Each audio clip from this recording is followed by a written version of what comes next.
भारत 24 के CEO and editor in chief doctor Jagdish Chandra को the man of prediction यूं ही नहीं कहा जाता। साल 2024 में ऐसे कई मौके आए जब डॉक्टर जगदीश चंद्र ने द जेसी शो में भविष्यवाणियां की। ये भविष्यवाणियां वक्त के साथ 100% खरी उतरी। डॉक्टर जगदीश चंद्र ने देश के लोकसभा चुनाव से लेकर अमेरिका के राष्ट्रपति चुनाव तक, राज्यों के विधानसभा चुनाव से लेकर दुनिया में हुए बड़े घटनाक्रमों तक जो भी प्रेडिक्शन दी वो अक्षरशः सच साबित हुई। आज जब 2024 विदा ले रहा है तब हम आपके लिए डॉक्टर जगदीश चंद्र की कुछ बड़ी भविष्यवाणियों का कलेक्शन लेकर आए हैं। आइए शुरू करते हैं the man of prediction doctor Jagdish Chandra का परफेक्ट प्रेडिक्शन इनक्रेडिबल 2024। सर 2019 में मतगणना से पहले यानी 13 मई को आपने फर्स्ट इंडिया अखबार में एक हेडलाइन दी थी कि मोदी को मिलेंगे 303 सीटें। एक भविष्यवाणी थी।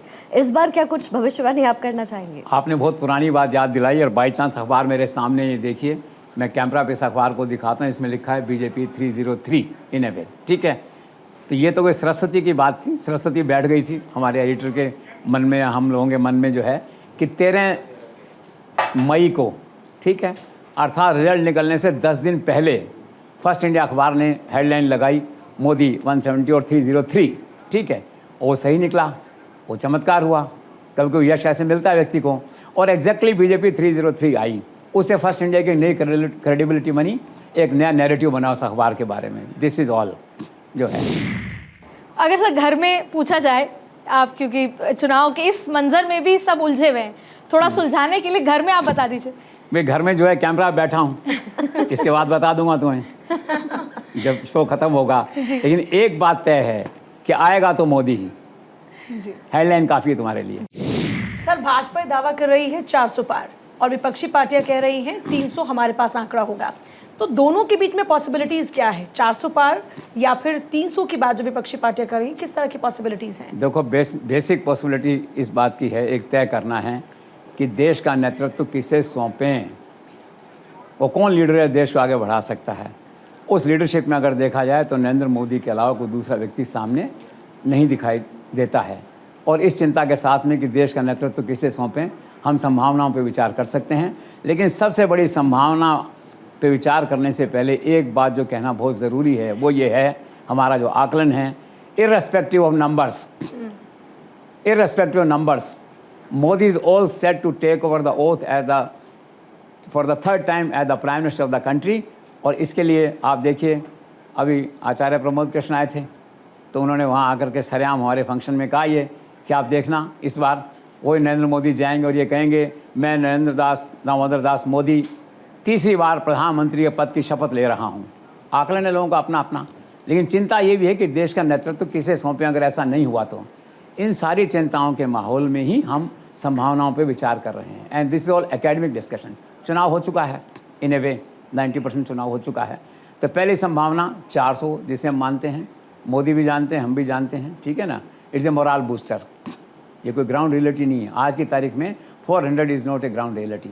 लेकिन चमत्कार होते हैं मोदी के जीवन में। चमत्कार हुआ, मालूम पड़ा कि 402 आ गए, वो तो एक्सेप्शन है, ठीक है। लेकिन अदरवाइज 400 की बात यहीं ख़त्म है। But Modi is the prime minister in this range. अब नेक्स्ट आ जाइए उसके बाद में, तो फेवरेबल जो आंकड़ा चल रहा है 300 से 325, ठीक है, very nice. Modi is again the prime minister. ये मैं अकेले बीजेपी की बातें कर रहा हूँ, एक्सक्लूडिंग एनडीए, ठीक है। फिर उसके बाद में आ जाइए 275, 270 और 300 के बीच में, ठीक है, again Modi is the prime minister. और 5-7 कम पड़ेंगे तो एनडीए है ना 30 सीटों के साथ में, लगभग 30-35 सीट, तो Modi is again the prime minister. Fourth अब आ जाइए 252 अबव जो है ये। तब लोग सवाल उठाते हैं, और 250 की धारणा, मैं उन सब धारणाओं की व्याख्या कर रहा हूँ जो देश के लोगों के मन में हैं, मन में जो सवाल हैं उनका उत्तर दे रहे हैं हम कि क्या क्या संभावना क्या क्या हो सकती है। और हर संभावना का अंत जाके अल्टीमेटली मोदी पे होता है। एक इंटरेस्टिंग बात यह है। तो तीसरा मैंने आपसे कहा कि 250 प्लस के अंदर आप सरकार बनाते हैं, तब भी मोदी हैं। तो लोग कहते हैं तब मोदी कैसे हैं? एक तो है कि एनडीए के साथ 250 और 30-35-30 280 हो गए आपके वन। सेकंड क्या है, सिंगल लार्जेस्ट पार्टी तो है ना मोदी, बीजेपी है ना इन ए वे। राष्ट्रपति भवन का निमंत्रण आएगा ना, शपथ होगी ना, आपका समय मिलेगा ना कम से कम 7 दिन का। और 7 दिन में मोदी अमित शाह क्या कर सकते हैं सारा देश जानता है, उनकी क्षमता देख चुका है वो। सब पार्टियां नतमस्तक होती हैं। शाम को कई दल आके अमित शाह के घर पे आ जाएंगे, रेड कारपेट होगा, स्वेच्छा से ज्वाइन करेंगे और फिर सरकार बन जाएगी। तो प्रश्न कहने का है कि जो लोग मन में अगर आकांक्षा लेके बैठे हैं विपक्ष के या कांग्रेस के या टीएमसी के किसी के कि 250 से मोदी नहीं आएगा, तो भूल कर रहे हैं। 250 पे भी मोदी है प्राइम मिनिस्टर। और ये मैंने आपसे कहा, बीजेपी में कोई प्राइम मिनिस्टर बनता है तो मोदी ही है। मोदी के अलावा या तो सरकार ही नहीं है बीजेपी की, ये मान लीजिए, और बीजेपी की सरकार है तो Modi is the only choice. इसमें कोई विकल्प नहीं है सोचने का। तो इसमें again Modi is the prime minister. अब आप और नीचे आ जाइए, 5% लोग ऐसे हैं, यूट्यूब और सब पे बड़ा हल्ला लोगों से चल रहा है कि सब 200 पे रह जाएंगे। प्रियंका गांधी कहती हैं 200 पे रह जाएंगे, कोई और लोग कहते हैं 200 पे रह जाएंगे। मान लीजिए चलो 200 पे रह गए, और मोदी ने सोचा कि मैं तो लड़ूंगा, मैं देश को ऐसे अनाथ होकर नहीं छोड़ सकता। मैंने जो किला खड़ा किया, जो स्वर्ग बनाया देश में, जो स्वर्णिम काल बनाया, मैं इसको छोड़ के नहीं हंसता, मैं इसका मुकाबला करूंगा 200 का। तो भाई 200 पे भी लिख के रखना, इस बात को नोट कर लेना। तुम इस बात को शिखा कि 200 पर भी प्लस एनडीए और प्लस शाम को जो अमित शाह के घर पे लोग आएंगे चाय पीने, और शाम को घोषणा होगी और आदित्य ब्रेकिंग न्यूज़ देगी कि ये दल भी मोदी के साथ है, तो सरकार बनेगी, फिर मोदी है। अब एक अंतिम बात पे आ जाइए। बहुत से लोग ऐसा सोचते हैं, चलो ये नहीं तो ये बताइए 200 पे रह गए तो क्या होगा, 200 से कम पे रह गए, 200 से कम में जाता नहीं हूँ मैं। और फिर अति है, विशेषण का दुरुपयोग है, एक तरफ 200 के नीचे जाना, एक कहते हैं। तो ये सारी स्थितियाँ हैं। लेकिन अब दूसरी तरफ क्या है, कांग्रेस वाले तैयार हैं। जयराम रमेश काफ़ी सुलझे व्यक्ति हैं वैसे comparatively in the Congress setup जो है। उन्होंने कहा किसी भी आप चिंता मत करिए, हमें मौका दीजिए, बीजेपी एक बार 200 पे आ जाए फिर हम पे छोड़िए। उनको भी आशा किरण है, ठीक है। अब वो कहते हैं क्या होगा कि हमने तय कर लिया है कि जो सबसे बड़ी पार्टी होगी, सो कॉल्ड अपोजिशन, यूपीए जो भी आप कहते हैं उसको जाए, उसका नेता होगा, वो प्रधानमंत्री होगा। बाकी हम सब विभाग बांट लेंगे। हम 2004 में ऐसा कर चुके हैं, मनमोहन सिंह ने पूरे 5 साल शासन चलाया था, हम भी चलाएंगे, ये उनका ऐसा मानना है, ठीक है। एक पल के लिए मान लेता हूँ मैं, एनालिसिस की बात है ना, कल्पना की उड़ान तो एनालिसिस में कहीं भी जा सकती है कि चलिए उन्होंने बना ली सरकार, मान लीजिए हैं, तो नरेंद्र मोदी कितने दिन चलने देंगे सरकार को भाई? Narendra Modi will always remain a force in India another 20 years. चाहे प्रधानमंत्री रहें चाहे प्रधानमंत्री नहीं रहें, कैसी भी स्थिति में रहें, वो फोर्स हैं। वो इतना आंदोलन खड़ा कर देंगे अगले 6 महीने के अंदर, सरकार को मुश्किल हो जाएगी। क्यों? उनके मुद्दे ऐसे होंगे, जनता बेसिकली तो साथ रहती है ना उनके, 10-20 सीट ऊपर नीचे हो सकती है। तो इस देश की राजनीति में अगले 15-20 साल तक मोदी ही दिखते हैं, किसी भी संख्या को कैसे आप ले लीजिए। जब मैं कहता हूँ कि irrespective of numbers Narendra Modi will form the government, तो उसका तात्पर्य ये है, उसका भावार्थ ये है कि सिंगल लार्जेस्ट पार्टी होने के नाते सरकार बनाने का निमंत्रण नरेंद्र मोदी को मिलेगा। और उसके बाद में जो शक्ति परीक्षण होगा, फ्लोर टेस्ट होगा, उसमें नरेंद्र मोदी के हारने के कोई चांसेस नहीं हैं। कटसी अमित शाह, ये मोदी सरकार है, ये स्वर्गीय अटल बिहारी वाजपेयी की सरकार नहीं है जो एक मत से हार जाए फ्लोर टेस्ट में। इसलिए हर स्थिति में अगर फ्लोर टेस्ट होता है तो मोदी सरकार के हारने की संभावनाएं शून्य हैं। तो कुल मिला के सारी संभावनाओं का जो सारांश है, जो अंत है आज की तारीख में, वो ये है, विद और without majority, clear majority, Modi is the prime minister. Very well explain. Sir, मैंने सुना है कि नरेंद्र मोदी के शपथ ग्रहण की तैयारियां शुरू हो चुकी हैं, आपके पास है क्या कोई इन्फॉर्मेशन? ब्रिलियंट क्वेश्चन, लगता है मुझे भी ऐसा है, क्योंकि मेंटली तो नरेंद्र मोदी प्रधानमंत्री की शपथ ले चुके हैं। उनका पीएमओ, उनका सारा दफ्तर, उनके सब इसी ढंग से काम कर रहे हैं जैसे अनवरत होता है ना, इन कंटिन्यूशन हम काम करेंगे। विदेश के लोग भी ये मानते हैं कि प्रधानमंत्री हैं, यही रहेंगे। पुतिन ने इन्विटेशन भेज दिया, आई थिंक स्वीकार भी हो गया होगा कि जाएंगे वहाँ पे, G20 या जो भी कोई निमंत्रण है वहाँ पे, दैट वे जो है। मैंने सुना है कि शायद पंडितों ने 14 तारीख का मुहूर्त निकाला, लेकिन मुझे लगता नहीं, 14 बहुत दूर है। उससे पहले तो उनको उड़ीसा जाना है 10 तारीख को, और ये प्राइम मिनिस्टर जाएंगे उड़ीसा सीएम के शपथ में, अगर सीएम वहाँ बनता है तो ज्योतिष काम कर रहे हैं इस पर। मुझे लगता है, मेरा खुद का आकलन ये है कि 4 को रिजल्ट आएगा, रात को तो मेरे ख्याल से 7, 8, 9 तक उनकी शपथ हो जानी चाहिए, ऐसा मेरा आकलन है। एंड देन व्यक्ति परिस्थितियों का दास है, आज मेरा आकलन है ये। This is all, let's see. बाकी ये है कि वो शपथ की तैयारियां बिल्कुल निश्चित तौर पे होंगी शुरू, और मानसिक रूप से वो शपथ ले चुके हैं। सर, बाहर ऐसी चर्चाएं हैं कि राजस्थान के मंत्री डॉक्टर किरोड़ीलाल मीणा अपने वादे के अनुसार इस्तीफा दे रहे हैं। ऐसे में भाजपा की अंदरूनी राजनीति पर इसका क्या कुछ प्रभाव पड़ता हुआ नजर आ रहा है? Kirodilal is a mystery eight the moment. पहले तो उन्होंने अनाउंस कर दिया था कि मैं 7 में से एक भी सीट हार जाऊंगा तो मैं इस्तीफा दे दूंगा। फिर चर्चा आई भी थी कि इस्तीफा उन्होंने 4 तारीख की शाम को दे दिया है। मीटिंग थी डिपार्टमेंट की, उसमें गए नहीं। एक मीटिंग सीएमओ में थी, मीटिंग पोस्टपोन हो गई। तो बिलीव तो यही किया जाता है कि इस्तीफा दे चुके हैं वो, लेकिन जो भी सूत्र हैं आसपास के, वो सब यही कहते हैं कि इस्तीफ़ा नहीं दिया अभी, कल कहते हैं शायद वो वापस ज्वाइन करने वाले थे। तो अब वो ये इम्पोर्टेंट नहीं इस्तीफ़ा दिया या नहीं दिया, इम्पोर्टेंट ये है कि नेक्स्ट मंत्रिमंडल विस्तार में किरोड़ी लाल का क्या होता है, क्या उसका एम्पावरमेंट होता है, क्या मच अवेटेड एम्पावरमेंट हो डॉक्टर किरोड़ी लाल, जिसे कहना चाहिए। और एक उनके भाई बैठे हैं खाली, जगमोहन मीणा, जिनका टिकट का सॉर्ट आउट नहीं हुआ था। तो क्या सोल्यूशन है, क्या किसी बोर्ड में चेयरमैन बना रहे हो उनको, या अब उपचुनाव होंगे मान लो, या किसी उपचुनाव में टिकट दे रहे हो, या क्या कर रहे हो। मतलब ये सब इश्यूज़ हैं किरोड़ी लाल से रिलेटेड। अब किरोड़ी लाल का तो ये सीधा सा है भाई, मैं तो ऐसा मानता हूँ कि इस्तीफा दे दिया उन्होंने, ऐसा मुझे कभी कभी लगता है टेक्निकली जो है। और उन्होंने कहा कि मैं तो गरीब किसान इनकी सेवा हमेशा रहूँगा, मंत्री रहना मेरे लिए कोई ज़रूरी नहीं है। तो आप तो प्रैक्टिकली मानो वो इस्तीफ़ा वो दे चुके हैं, और नहीं दिया है तो खाली फ़ोन आ गया होगा मत करना इस्तीफ़ा, रुक गए होंगे, जेब में वापस डाल लिया होगा, इतनी सी बात है। बाकी for all practical purposes he stands as a resigned minister at the moment. आज का मुझे पता नहीं, कल तक मुझे ऐसा लगता था कोई मीटिंग ले रहे हैं वो अपने आप में एक फोर्स हैं। तो मुझे ऐसा लगता है कि इस्तीफ़ा हुआ है तो वापस हो जाएगा, या फिर होगा नहीं, और किरोड़ी लाल का प्रॉपर रिहेबिलिटेशन थोड़ा सा डिपार्टमेंट्स वगैरह का जो है जिम्मेदारी का वो हो जाएगा, और जगमोहन का भी कुछ नहीं कुछ होगा। This vote I guess. Sir, अपने वादे के मुताबिक क्या उमर अब्दुल्ला दरबार प्रथा फिर से शुरू कर पाएंगे? कर सकते हैं। ये एक ऐसा विषय है जिसमें बहुत कोई कंट्रोवर्सी इन्वॉल्व नहीं, खाली 200-300 करोड़ रुपए खर्चे की बात है। अगर उनको साइकोलॉजिकली अच्छा लगता है कि ठीक है दरबार होना चाहिए, अपन 6 महीने वहाँ रहेंगे, 6 महीने यहाँ रहेंगे, ठीक है ना, तो सामाजिक ऐसा माहौल बन गया घर परिवार के अंदर, और वो आए यहाँ पे हाथ जोड़ के उन्होंने कहा, तो ये कह सकते हैं भाई हमें तो कोई तकलीफ़ नहीं, आप देख लीजिए अपना खर्चा। फिर वो कहेंगे सब हाई कोर्ट ने कहा हुआ है, तो हाई कोर्ट में चले जाएंगे एप्लीकेशन लेकर के, हमें रेस्टोर करना चाहते हैं इसको। हाई कोर्ट भी क्या है कि सब आँख कान खुले सब रखते हैं, लोग समझते हैं बात को। तो आई थिंक कंस्ट्रक्टिव प्रपोजल है हाई कोर्ट को, अगर वो कहेंगे कि हम करना चाहते हैं तो हाई कोर्ट को क्या आपत्ति होगी। तो ये एक मांग ऐसी है, इसको अगर वो उनका खुद का मन करेगा तो ये पूरी हो सकती है, दरबार सिस्टम वापस लागू हो सकता है। इसमें कोई लूज़र नहीं है एक्सेप्ट 300 करोड़ से ईयर। सर, क्या कश्मीर में लोकतंत्र की वापसी के साथ ही होगा टेररिज्म की भी वापसी? हाँ, ये एक चिंता का विषय है। मैंने कहा ना, इसकी 2-3 तरह की संभावनाएं हैं जो है। सरकार चाहे किसी की बने, टेररिज्म के वापस लौटने की संभावना है। कितनी संभावना है ये डिपेंड करेगा सरकार किसकी है और कंट्रोल कौन कर रहा है। एक पल के लिए भाजपा की सरकार बनी वहाँ पे, तो कांग्रेस वाले एनसीपी वाले नाक में दम करेंगे, ये कहा ना सड़कों पर उतर जाएंगे जो है। ये 10-20 हज़ार लोग, अभी नया मोराल है लोगों का, सरकार भी देखेगी चलो ठीक है आने दो इनको। 10-20 हज़ार लोग क्या जुलूस निकालेंगे, प्रदर्शन करेंगे, कश्मीर में इधर जाएंगे उधर जाएंगे, तो सरकार क्या करेगी? सरकार तो उनको फिर कंट्रोल करेगी तो वही झगड़ा होगा, वापस होगा, झगड़ा होगा फिर मिलिटेंसी कहीं न कहीं से वापस आ जाएगी।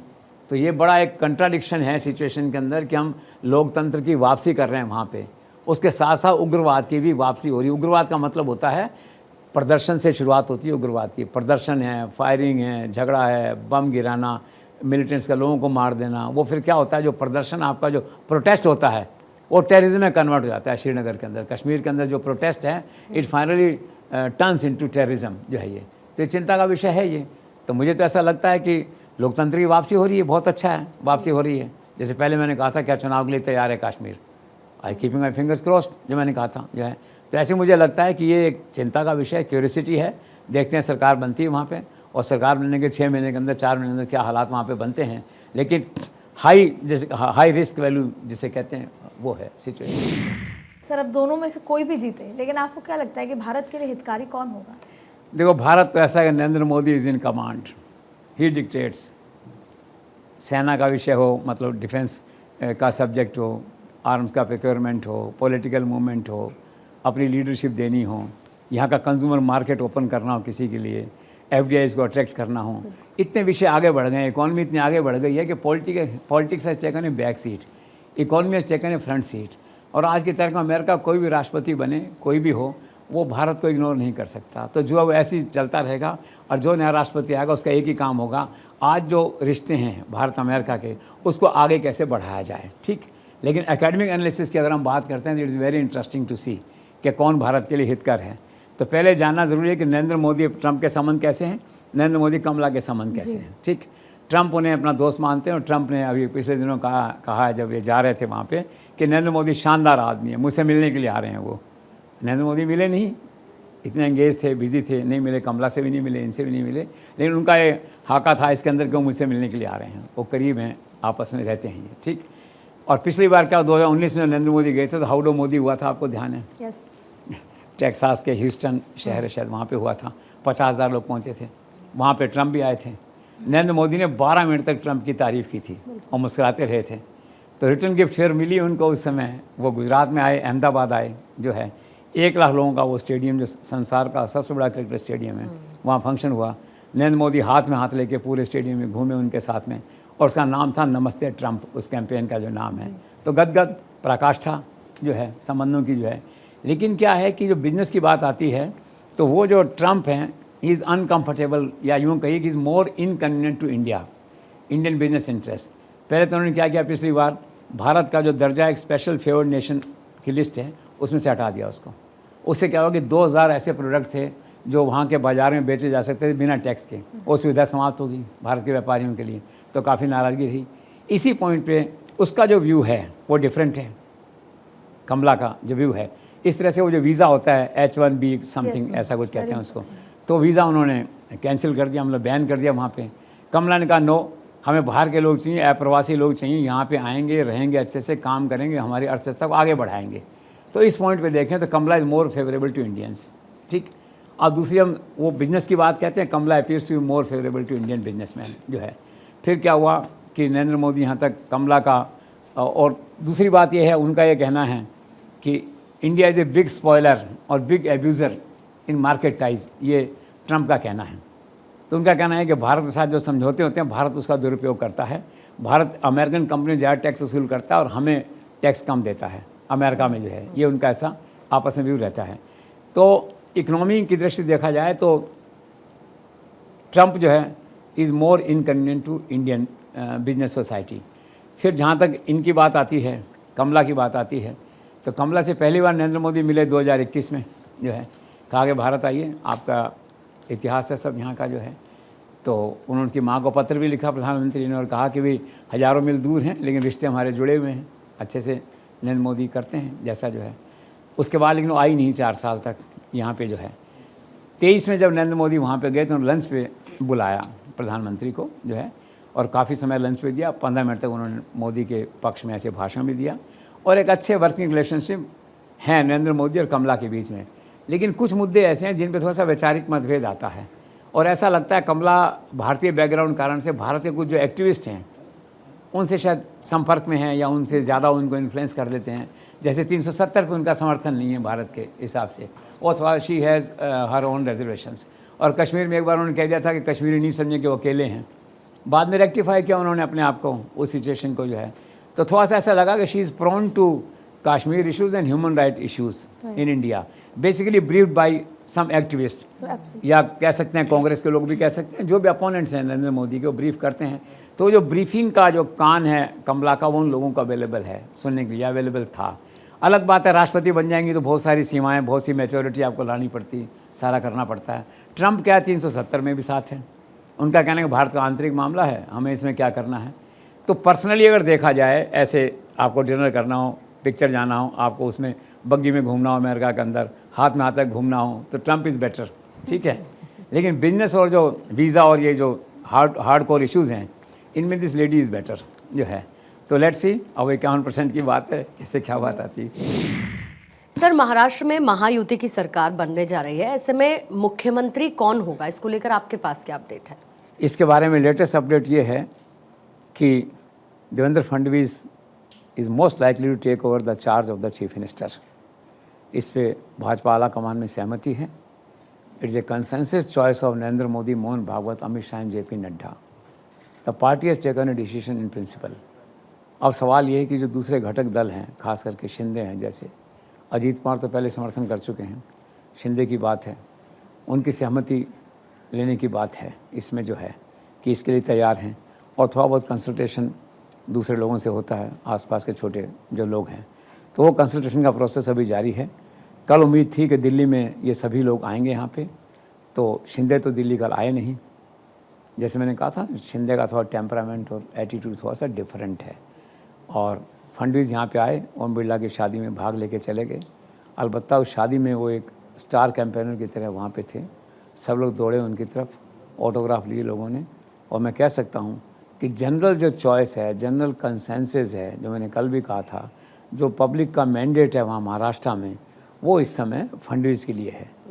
और आला कमान की इस बात के लिए तारीफ़ की जानी चाहिए कि उन्होंने पब्लिक मैंडेट को ऑनर करने का मन बना लिया है और एक तरह से स्टैंड ले लिया है ऑलमोस्ट कि चीफ मिनिस्टर तो यही होंगे। अब शिंदे कल आए नहीं, तो उनके लड़के कल यहाँ पे थे, तो उसमें कुछ लोगों से बातचीत हुई, तो उनका है भी इस बारे में अभी कोई अंतिम फैसला हुआ नहीं है, उनका ऐसा मानना है। और अमित शाह से अनौपचारिक कल किसी ने पूछा तो उन्होंने कहा भी ultimately numbers matter in democracy, let's see. तो इसका मतलब ये है कि अभी तक मुख्यमंत्री के नाम पे औपचारिक सहमति सभी लोगों में या आम सहमति नहीं बनी है। हालांकि बीजेपी की चॉइस और बीजेपी का मैंडेट केवल देवेंद्र फडणवीस के पास में है। मीडिया में कुछ जो है डिफरेंट स्पेकुलेटिव स्टोरीज आई हैं जिसमें कहा गया है कि 2.5 साल का समझौता हो रहा है, 2.5 साल फडणवीस रहेंगे, 2.5 साल ये दूसरे शिंदे रहेंगे, और उससे पहले जो है अभी शिंदे और अजीत कुमार दोनों डेप्यूटी सीएम होंगे और हर पार्टी के अनुपात के हिसाब से उनको मंत्रिमंडल में रिप्रेजेंटेशन उनको मिल जाएगा। लेकिन अनकन्फर्म रिपोर्ट्स हैं और अथेंटिक स्थिति ये है कि BJP has endorse this Fadnavis name. अब केवल बाकी लोगों की सहमति लेनी है, 1-2 दिन में सहमति हो सकती है। और वैसे मैंने कहा था भाजपा आला कमान, अमित शाह, ये लोग जल्दी में नहीं हैं, इसलिए बहुत संभव है कि शपथ टल जाए कुछ दिन और फिर ये शपथ 2 या 3 तारीख को भी हो सकती है। लेट्स सी, अभी कई दिन बाकी हैं, इसमें क्या डेवलपमेंट होता है। लेकिन अब डेवलपमेंट की ज़्यादा गुंजाइश नहीं है ना, कि नंबर्स भाजपा के साथ हैं। आप देखिए 132 थे, 137 हो गए हैं, अगले 4 दिन में कुछ लोग और आ जाएंगे। कहीं ऐसा नहीं हो कि ये लोग भाजपा को मजबूर कर दें कि ठीक है हम तो बाहर से समर्थन देंगे, और समर्थन की ज़रूरत नहीं पड़ेगी। 145 कर लें, इनको 7-8 की कमी है, कुछ लोग आ जाएंगे, जुड़ जाएंगे। तो अब जो स्पेकुलेशन इस बात को लेके है कि भाजपा खुद अपने स्तर पे ही सरकार बना लेती है या एक मॉरल जेस्चर दिखाते हैं, उन लोगों को जो जेस्चर दिया है वो लोग स्वीकार करते हैं कि नहीं उसको, और अगर वो स्वीकार नहीं करते हैं तो then BJP can form government at its own strength. This is to be seen. लेकिन ज़्यादा संभावना इस बात की है कि अमित शाह का जो फाइनल एक डंडा चलता है वो चलेगा, सब मान जाएंगे और फिर देवेंद्र फडणवीस की शपथ हो जाएगी, ऐसा मुझे लगता है।